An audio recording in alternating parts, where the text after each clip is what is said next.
আবার আগুন ঝরছে নিত্যপণ্যের বাজারে। ঈদের পর প্রতিটি পণ্যের দাম বেড়েছে। চালের মৌসুম শুরু হলেও বেড়েছে চালের দাম। গত 2 মাসে প্রকারভেদে বিভিন্ন চালের দাম বেড়েছে 15 থেকে 20 টাকা। বিক্রেতারা বলছেন, প্রান্তিক পর্যায়ে মনিটরিং না থাকায় লাফিয়ে লাফিয়ে বাড়ছে চালের দাম। এদিকে 14 টাকা বেড়ে সয়াবিন বিক্রি হলেও রয়েছে বাজারের সংকট। অন্যদিকে সবজির বাজারে আগুনে নাজেহাল অবস্থা সাধারণ মানুষের। আরও জানাচ্ছেন বিপুল দেব রায়। রমজান পরবর্তী সময়ে অধিকাংশ ভোগ্যপণ্যের দাম কমার কথা থাকলেও বর্তমান বাজারে উল্টো চিত্র দেখা যায়। রাজধানীর কাউরান বাজারে বেড়েছে অধিকাংশ নিত্যপণ্যের দাম।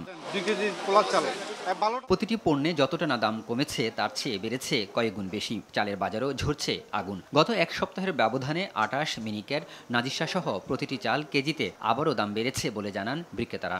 গত 1-2 মাস আগে তুলনা করলে আগে ছিল 72 থেকে 74, ওইখান থেকে 1 লাফে চলে গেছে এই পর্যন্ত 88-90, এখনো কমে নেই। কৃত্রিম সংকট করে চালের দামটা এরকম বাড়ছে, আর এরকম চাউলের দাম কোনো সময় বাড়ে না।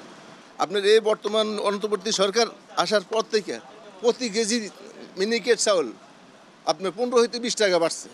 রমজানে সবজির দাম কম থাকলেও এখন বেগুন, করলা, পটল, বরবটি, শসা সহ বিভিন্ন প্রকার সবজি বিক্রি হচ্ছে 80 থেকে 100 টাকা দরে। এছাড়া 20 টাকার টমেটো বিক্রি হচ্ছে 40 টাকা, পেঁপে বিক্রি হচ্ছে 60 টাকা করে। করলা আছে 50-60 টাকা কেজি, পটল আছে 70-80, কারকল আছে 140-130, শসা 80 টাকা কেজি, ভেন্ডি 60 টাকা কেজি, বরবটি আছে 100 টাকা কেজি, পেঁপে আছে 50 টাকা 60 টাকা, গাজর আছে 40-50, লতি আছে 80, আমের কেজি আছে 60 টাকা 50 টাকা কেজি। ক্রেতারা বলছেন, আয়ের চেয়ে ব্যয় বাড়ায় হিমশিম খাচ্ছেন তারা।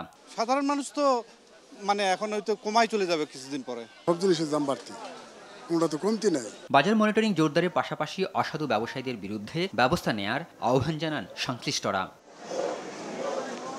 বিপুল দেব রায়, RTV, ঢাকা।